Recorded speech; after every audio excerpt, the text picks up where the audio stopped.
안녕하세요. 프라나 이비인후과 안철민입니다. 오늘은 말더듬, 성인 말더듬 치료가 가능한가에 대해서 말씀을 좀 드리려고 해요. 이비인후과에서 말더듬 치료에 대해서 말씀을 드리니까 생소해 하시는 분들이 많이 계시고, 또 그 말더듬이 과연 치료가 되는가? 이게 치료 대상인가? 그런 생각들을 하시는 분들이 많으실 거예요. 먼저 이비인후과에서 말더듬을 보게 되는 상황을 말씀을 드리면은요.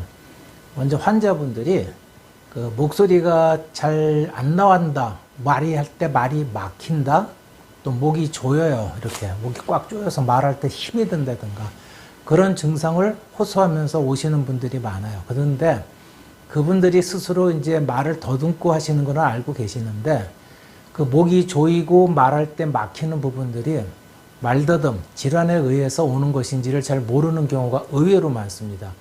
그래서 그러다 보니까는 이제 목이 조인다고 하니까 이비인후과 입장에서는 당연히 목 아래쪽, 또 구강, 그쪽에 이제 구강의 움직임, 목 안에 발생하는 과정, 또 혹시 그런데 나쁜 병이 있거나 혹이 있거나 그런 거를 확인하기 위한 검사들을 하게 되죠. 그러다 보니까 말막힘, 말더듬 환자를 이제 자주 접하게 되는데요. 이런 것들에 대해서 관심이 없고 잘 모르게 되면 그냥 간과하고 지나가는 경우가 많아요. 그래서 환자분은 목이 조이고 말이 막힌다 그래서 오셨는데, 이제 구조적으로 보면은 뭐 염증도 없고 혹도 없고 뭐 막히는 현상이 없으니까 괜찮습니다. 그리고 돌려보내는 경우가 많고요. 또 간혹 어떤 경우에는 이제 신경이 너무 예민해서 그런가 보다. 그래서 정신과에서 이제 그 심리적으로 스트레스를 받는 게 있지 않나 해서 보내는 경우도 있거든요. 이런 경우에 대해서 한번 좀 더 전 이비인후과 입장에서 면밀히 따져볼 필요가 있어서 오늘 말씀을 드리려고 해요.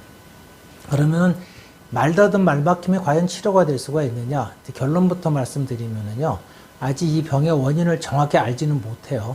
그러다 보니까 치료한다 말씀을 드릴 수는 없습니다. 하지만 이 병에 대해서 원리나 그 과정을 정확히 좀 이해한다면은 적절한 치료가 가해지면은 환자분이 느끼는 불편을 많이 개선시키고 이제 좋게 할 수가 있어요.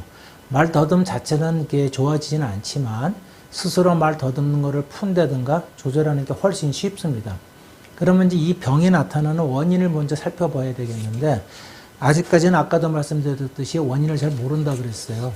최근에 이제 다양한 연구들을 이해 가지고 이 말더듬이 그냥 심리적인 원인으로 오는 것이다 아닌가? 말하는 습관에 문제가 있는 게 아닌가 그렇게 생각했던 부분들이 좀 많이 좀 바뀌는 것 같아요. 최근에 실제로 이제 검사를 해보면은요, 핸드북 오브 스터터링이라는 그런 책도 있었어요. 2008년에 나온 책인데, 그런데 보면은 전 인구의 한 1% 정도가 말더듬으로 고생을 한다 그러고요.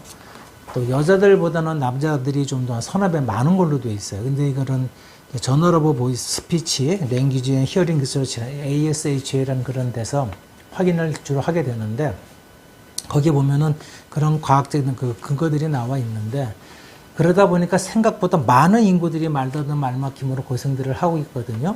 그래서 이런 말더듬이 어떤 원인이 어떤 것인가 보는 뇌과학적인 근거들이 있어요. 그 말더듬 원인을 이제 검사를 해 봤는데요. 최근에 다양한 연구들이 나오면서 그것이 좀 더 그 심리적인 문제라든가 습관에 의한 것이 아니라는 그런 것들이 좀 나오고 있는 것 같아요. 그 중에서 하나가 이제 최근에 흥미로운 게, 아까 말씀드린 그 JSH 거기서 나온 건데요.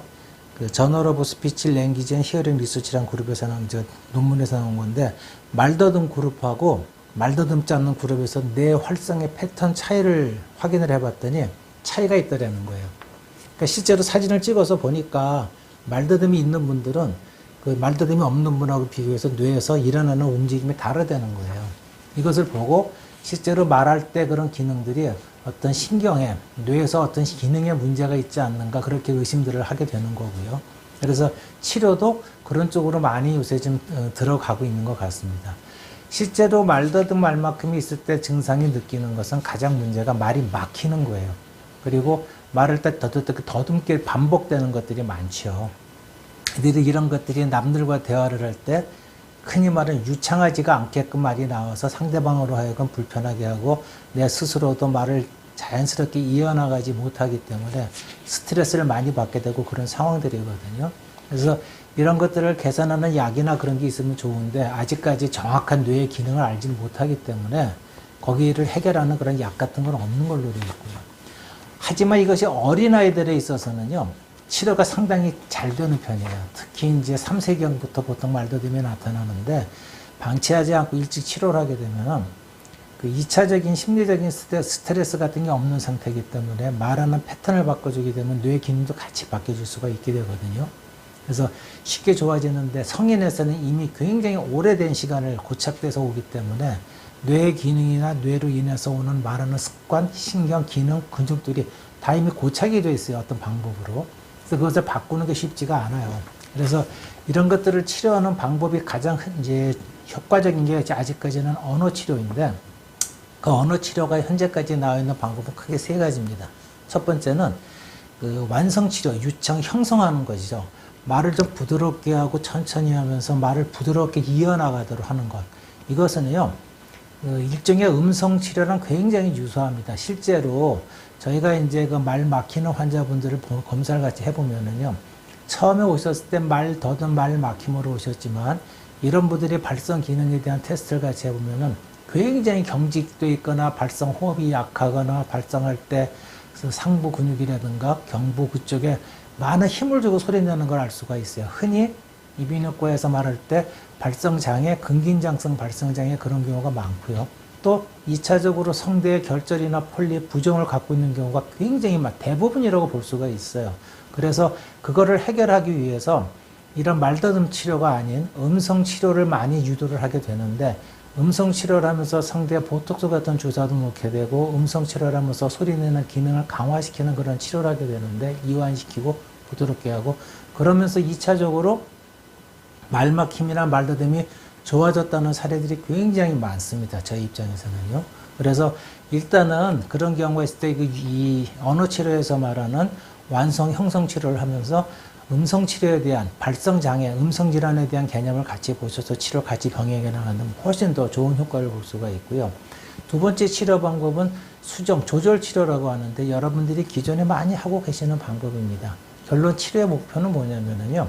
말을 편안하게 한다는 것보다 더듬 때 좀 덜 더듬게 하고 내가 더듬어서 불편하지만 덜 불편하게 말을 하도록 만들어가는 거예요. 조절 치료라고 하거든요.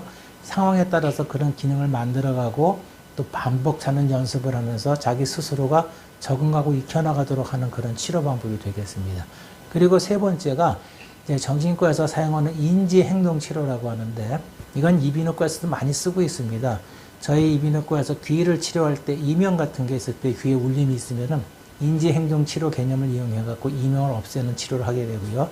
음성치료에서도 이런 것을 이용해가지고 스스로 발성을 이완시키고 뇌의 기능에 의해서 2차적으로 근육이나 발성 기능이 바뀌어가는 그런 과정을 쓰는데 말막힘에서도 똑같이 그런 과정을 쓸 수가 있어요. 그래서 성인에서 말더듬은 완치된다는 개념보다는요. 본인이 의지를 갖고 검사를 하고 치료를 받게 되면은 자기가 말하는 기능을 훨씬 개선시킬 수가 있고 편하게 말을 할 수가 있다. 그걸 알려드리려고 이제 말씀을 드려요. 먼저 중요한 거는요. 그 전에 자기가 말이 실제로 더듬지 안 더듬지 볼 수 있는 말더듬 검사를 하셔야 될 거고요. 자기의 발성 기능을 확인하는 음성 검사라는 거 꼭 해보셔야 돼요. 발성 검사. 그래서 치료는요. 이비인후과 입장에서 이제 음성 치료나 발성 치료를 같이 겸하게 되고 2차적으로 말더듬에 대한 수정 치료나 완성 치료, 인지 행동 치료를 같이 겸하게 되면은 생각보다 좋은 효과를 볼 수가 있습니다. 아직까지 안타까운 게 이것이 이 성인 말더듬에서는요. 만 24세가 넘어가게 되면은 이게 의료보험이나 실비보험 같은 데 혜택을 받지를 못해요. 그런 게 안타까운 점이 있지만은 하여튼 본인이 관심을 갖고 치료를 잘 받게 되면은 많은 호전을 볼 수 있다는 점 잊지 않으시고 잘 생각해 보시면 좋을 것 같습니다. 그리고 구독하고 좋아요 꼭꼭 잊지 마시고요. 다시 한번 감사드리겠습니다.